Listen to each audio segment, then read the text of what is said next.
Hello students, welcome to auto exams. मैं हूं सोनम और आज इस वीडियो में हम कंप्लीट करने वाले आरपीएफ कांस्टेबल एसआई नई भर्ती 2024 के लिए जीके जीएस प्रैक्टिस सेट 19 को कवर करने वाले हैं। तो आज की ये सेशन काफ़ी इंपॉर्टेंट और हेल्पफुल होने वाली है आप सभी के लिए। तो आप सभी लोग अपने सोनम मैम के साथ वीडियो के लास्ट तक बने रहिएगा। और अगर आप हमारे चैनल पर नए विजिट किए हैं तो प्लीज़ चैनल सब्सक्राइब करिएगा ऑटो एग्जाम्स को और बेल आइकन प्रेस कर लीजिएगा। चलिए चलते हैं पहले क्वेश्चन की तरफ। पहला क्वेश्चन आपको यहाँ पे दिया गया है, किस संविधान संशोधन के तहत राष्ट्रपति मंत्रिपरिषद की सलाह मानने के लिए बाध्य है। तो यह कौन से संविधान संशोधन की बात की जा रही है कि राष्ट्रपति जो है वह मंत्रिपरिषद की सलाह मानने के लिए बाध्य होगी। तो राइट आंसर हो जाएगा आपका 42वां संविधान संशोधन आपका 1976। यह आपका राइट आंसर हो जाएगा। तो option be the right answer. ठीक है, अगर आपसे बोला जाए कि यह किस आर्टिकल में दिया गया है कि यह आपका राष्ट्रपति मंत्रिपरिषद की सलाह को मानेगा, तो आर्टिकल जो 74 है उसमें यह बोला गया है। आर्टिकल 74(1) में यह बोला गया है कि कहा गया है कि राष्ट्रपति को उनके कार्यों के अभ्यास में सहायता और सलाह देने के लिए प्रधानमंत्री की अध्यक्षता में एक मंत्रिपरिषद होगी। ठीक है, चलिए नेक्स्ट देखेंगे। अगला क्वेश्चन आपका है, बरौनी तेल शोधक कारखाना किस देश के सहयोग से बना है। तो राइट आंसर हो जाएगा यह सोवियत संघ के सहयोग से बना है बरौनी तेल शोधक कारखाना, जो कि बिहार राज्य में स्थित है। नेक्स्ट देखेंगे। अगला क्वेश्चन आपका है कि बुद्ध के उपदेशों का संकलन किस ग्रंथ में है। तो राइट आंसर हो जाएगा यह त्रिपिटक में है। तो यहाँ ऑप्शन में दिया नहीं गया। सूत पिटक, विनय पिटक, अभिधम पिटक, इन तीनों को मिला के आपका एक बना है त्रिपिटक, जिसमें आपके भगवान बुद्ध के उपदेशों का संकलन किया गया। त्रिपिटक आपको याद रखना है, त्रिपिटक। ठीक है, चलिए आगे देखेंगे अगले क्वेश्चन की तरफ। अगला क्वेश्चन आपका यहाँ पे दिया गया है, चंगेज खान ने किसके शासनकाल में भारत पर आक्रमण किया था। तो राइट आंसर हो जाएगा यह आपके इल्तुतमिश के शासनकाल पर भारत में आक्रमण किया था। चंगेज खान की बात करें तो यह आपका जो चंगेज खान है यह मंगोलिया का शासक था और यह इल्तुतमिश के शासनकाल पर भारत पर आक्रमण किया था। यह याद रखिएगा, इंपॉर्टेंट क्वेश्चन है, कई बार एग्जाम में पूछा गया है। नेक्स्ट देखेंगे। अगला क्वेश्चन आपका है कि प्राचीन भारत में कौन सी एक लिपि दाएं से बाएं ओर लिखी जाती थी। तो राइट आंसर हो जाएगा खरोष्टी लिपि जो है यह आपकी दाएं से बाएं लिखी जाती थी, यह आपने याद रखना है। अगला क्वेश्चन आपको यहाँ पे दिया है, निम्नलिखित में से कौन सा अभिलेख कलिंग नरेश खारवेल से संबंधित है। तो कलिंग नरेश खारवेल से संबंधित कौन सा आपका हो जाता है, यहाँ पे राइट आंसर हो जाएगा हाथी गुफा, जो कि आपके उड़ीसा के उदयगिरी पर्वत पर स्थित है आपका हाथी गुफा हो जाता है, जो कि आपके किससे संबंधित होता है कि कलिंग नरेश के द्वारा। ठीक है, चलिए नेक्स्ट देखेंगे अगले क्वेश्चन की तरफ। अगला क्वेश्चन आपको यहाँ पे दिया गया है, काव्य शैली का प्राचीनतम नमूना किसकी अभिलेख से मिलता है। तो राइट आंसर हो जाएगा यह रुद्रदामन के अभिलेख से मिलता है, जो कि जूनागढ़ आपका एक अभिलेख था उससे मिलता है आपका काव्य शैली का प्राचीनतम नमूना। ठीक है, चलिए आगे देखेंगे। अगला क्वेश्चन आपको यहाँ पे दिया गया है, भारत के किस क्षेत्र से सर्वप्रथम मनुष्य संबंधित पुरातत्व प्रमाण मिले थे। तो याद रखिएगा राइट आंसर हो जाएगा नर्मदा घाटी से सबसे पहले यह मनुष्य के संबंधित जो तात्विक प्रमाण था वह मिला था नर्मदा घाटी, आपका राइट आंसर हो जाएगा। आगे देखेंगे। अगला क्वेश्चन आपका है कि मनुष्य किस काल में खाद्य संग्राहक से खाद्य उत्पाद बनाया था। तो याद रखिएगा यह कौन से काल में, तो पूरा पाषाण काल, आपका राइट आंसर हो जाएगा ऑप्शन ए। नेक्स्ट देखेंगे। अगला क्वेश्चन आपको यहाँ पे दिया गया है कि मानव द्वारा सर्वप्रथम प्रयुक्त धातु थी, तो कौन सी थी। तो याद रखिएगा तांबा। सबसे पहले जो मानव द्वारा आपका सर्वप्रथम धातु खोजी गई थी वह कौन सी थी आपकी, तो यहाँ पर राइट आंसर हो जाएगा तांबा।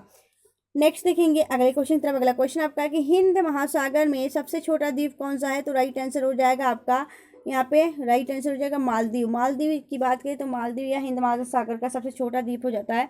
सबसे बात करें बड़ा की तो सबसे बड़ा जो द्वीप होगा वो मेडागास्कर है, याद रखिएगा हिंद महासागर में। और सबसे छोटा मालदीव, आपका राइट आंसर हो जाएगा। मालदीव की राजधानी माले। और यहाँ पे अगर राजा की बात, यहाँ पे जो अभी राष्ट्रपति कौन है, तो मोहम्मद मोइजू अभी वर्तमान में मालदीव में क्या है, राष्ट्रपति हैं। नेक्स्ट देखेंगे। अगला क्वेश्चन आपका है कि निम्नलिखित में से भूमध्य सागर से भारत के उत्तर पश्चिम भाग की ओर उठने वाली वायु को क्या कहते हैं। तो इसे आपका पश्चिमी विक्षोभ कहा जाता है। Option A the right answer. यह सारे क्वेश्चन इंपॉर्टेंट हो जाते हैं, तो आप लोग यहाँ पे हम क्वेश्चन सारे यहाँ पे कवर कर रहे हैं, तो आप सभी लोग इसे ध्यान से पढ़ते हुए चलिएगा, क्योंकि ऐसे क्वेश्चन आपके एग्जाम में आने वाले हैं जिससे कि यहाँ पे आपको अच्छे तरीके से प्रिपेयर करके भेजा जा रहा है एग्जाम के लिए। तो आप लोग अच्छे तरीके से यहाँ पे क्वेश्चन को करते चलिए। नेक्स्ट देखेंगे। अगला क्वेश्चन आपका है कि निम्नलिखित में से भारत के किस क्षेत्र को इकोलॉजिकल हॉटस्पॉट कहा गया है। तो राइट आंसर हो जाएगा पश्चिमी हिमालय को क्या कहा जाता है, इकोलॉजिकल हॉटस्पॉट, याद रखिएगा। नेक्स्ट देखेंगे। अगला क्वेश्चन आपको यहाँ पे दिया गया है, ट्विरियाल हाइड्रो पावर प्रोजेक्ट किस राज्य में स्थित है? तो राइट आंसर हो जाएगा यह तो मिजोरम में स्थित है। यह तुई रियाल जो हाइड्रो पावर प्रोजेक्ट है यह आपका यह तुई रियाल नदी पे बना हुआ है। तुई रियाल जो है यह बराक नदी की सहायक नदी हो जाती है, याद रखिएगा। नेक्स्ट देखेंगे अगला क्वेश्चन आपका दिया गया है कि ग्रेट बैरियर रीफ कहाँ स्थित है? तो ग्रेट बैरियर रीफ जो है प्रशांत महासागर में स्थित है। Option A is the right answer. और यह आपके ऑस्ट्रेलिया के अंदर पड़ता है। ग्रेट बैरियर रीफ की बात करें तो यह आपका प्रशांत महासागर में पड़ता है। आपका राइट आंसर हो जाएगा ऑप्शन ए। चलिए नेक्स्ट देखेंगे अगले क्वेश्चन की तरफ। अगला क्वेश्चन आपका है निम्नलिखित में से किस राज्य में सबसे कम जन्म दर है? तो राइट आंसर हो जाएगा केरल में सबसे कम जन्म दर है आपका। यहाँ पे आपका राइट आंसर हो जाएगा ऑप्शन ए। और दूसरे नंबर पर कौन जाता है? पंजाब और फिर आपका तमिलनाडु।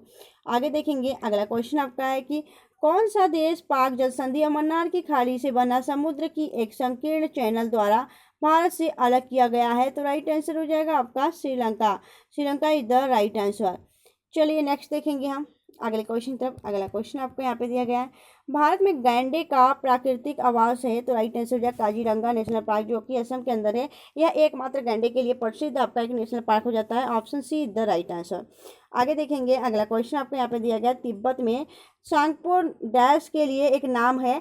तो सांगपो जो है यह आपके ब्रह्मपुत्र नदी को कहा जाता है तिब्बत के अंदर। राइट आंसर हो जाएगा ऑप्शन सी। ठीक है, यह जो आपका मानसरोवर झील है तिब्बत में ये जो ब्रह्मपुत्र नदी है ना वह आपके मानसरोवर झील से निकलती है तिब्बत के अंदर से। और तिब्बत में इसे ब्रह्मपुत्र नदी को सांगपो कहा गया है, याद रखिएगा।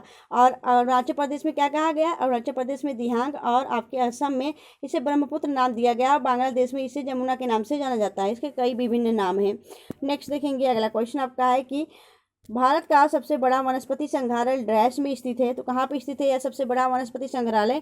तो भारत का सबसे बड़ा जो वनस्पति संग्रहालय है वह कोलकाता में स्थित है। Option A is the right answer. Next देखेंगे अगला क्वेश्चन आपका है कि राज्यपाल का कार्यकाल कितने वर्ष का होता है? तो राइट आंसर हो जाएगा जो राज्यपाल का कार्यकाल होता है वह कितने वर्ष का होता है? तो याद रखिएगा यहाँ पे राइट आंसर हो जाएगा 5 वर्ष। ठीक है, तो option B is the right answer. Next देखेंगे अगला क्वेश्चन आपका है कि भारतीय संविधान के निम्नलिखित में से कौन सा अनुच्छेद कानून के समक्ष समानता के अधिकार से संबंधित है? तो आपका राइट आंसर हो जाएगा आर्टिकल 14 यानी 14 जो आर्टिकल है इसमें समानता का अधिकार दिया गया है। कानून के समक्ष समानता जो कानून है वह सबके लिए एक समान है। ठीक है, नेक्स्ट देखेंगे अगले क्वेश्चन की तरफ। अगला क्वेश्चन आपका है कि एक व्यक्ति कितनी बार भारत का राष्ट्रपति चुनाव लड़ सकता है? तो याद रखिएगा अगर आपसे ऐसा क्वेश्चन पूछा जाए तो आपको पता होना चाहिए कि कोई ऐसी रोक नहीं है, एक व्यक्ति चाहे जितनी बार भारत का राष्ट्रपति बन सकता है। नेक्स्ट देखेंगे अगले क्वेश्चन तरफ। अगला क्वेश्चन आपका है कि राज्य पुनर्गठन आयोग के अध्यक्ष कौन थे? तो राइट आंसर हो जाएगा सैयद फजल अली जो थे वह स्वयं आपके राज्य पुनर्गठन आयोग के अध्यक्ष थे। नेक्स्ट देखेंगे अगले क्वेश्चन तरफ। अगला क्वेश्चन आपका है अगला क्वेश्चन आपका यहाँ पे दिया गया है कि किसने 2 पूर्व उपाधि अवधियों तक भारत के उपराष्ट्रपति पद पर संभाला? तो याद रखिएगा किसने 2 पूर्व अवधि जो थे तक भारत के उपराष्ट्रपति के पद पर बने रहे? तो राइट आंसर यस आपके राधाकृष्णन जो सर्वपल्ली राधाकृष्णन थे जो कि भारत के प्रथम आपके क्या थे? तो यह प्रथम आपके क्या थे? उपराष्ट्रपति थे। इन्होंने आपका राइट आंसर हो जाएगा ऑप्शन ए। नेक्स्ट देखेंगे अगला क्वेश्चन तरफ। अगला क्वेश्चन आपका है कि भारत का राष्ट्रपति किसका एक अभिन्न अंग है? तो भारत का जो राष्ट्रपति है वो संसद का एक अभिन्न अंग होता है। राष्ट्रपति लोकसभा और राज्यसभा को मिला के यह संसद आपका बनता है। तो संसद एक पूर्ण रूप जो है वह अभिन्न अंग हो जाता है आपका राष्ट्रपति, याद रखिएगा। नेक्स्ट देखेंगे अगले क्वेश्चन तरफ। अगला क्वेश्चन आपको यहाँ पे दिया गया है राष्ट्रपति अपना त्यागपत्र किसे प्रस्तुत करता है? तो राइट आंसर हो जाएगा राष्ट्रपति अपना जो त्यागपत्र रहेगा वह उपराष्ट्रपति को देगा। Option C is the right answer. Next देखेंगे अगला क्वेश्चन आपका है कि किस समिति की अनुशंसा प्रदेश में पंचायती राज लागू किया गया उसके प्रमुख थे? तो राइट आंसर हो जाएगा बलवंत राय मेहता के अंतर्गत यह आपका पंचायती राज लागू किया गया है। और पंचायती राज जो है आपका यह बलवंत राय मेहता के अकॉर्डिंग है, तो याद रखिएगा। नेक्स्ट देखेंगे अगला क्वेश्चन आपका है कि यदि पंचायत भंग होती है तो किस अवधि के अंदर निर्वाचन होने चाहिए? तो अगर पंचायत आपकी भंग हो जा रही है तो आप 6 महीने के अंदर यह आपका निर्वाचन होना आवश्यक हो जाता है।